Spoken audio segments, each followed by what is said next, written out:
saiko lasaniny sadakatraiteny mahity tony pezy sy ny anaranao voasoratra sy ao am-poko ao nandorona hamay ny masoandrotsika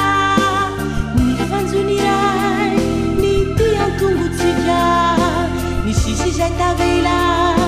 mieloelo ao ako niraela atrao anatsika ao jiaro mifangaro sava maromaro tonga hao antsaiky ao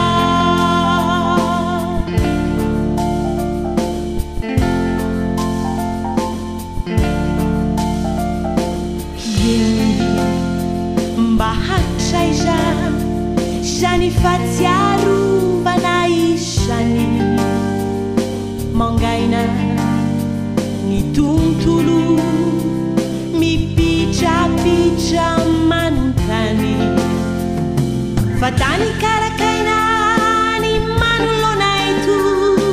voary savolaina dorovandrovantsento ny manotidinay voateriko avoko mitady ireo fanay ny ainana taloha hitako ihany lay azo mamitsika voasoratra n'izany ireo anarantsika miverina mangina ao antsofiko ao hitafa ny falina aveo mimolotra jiaro mifangaro sava maromaro tonga hao antsaiky ao farano masininy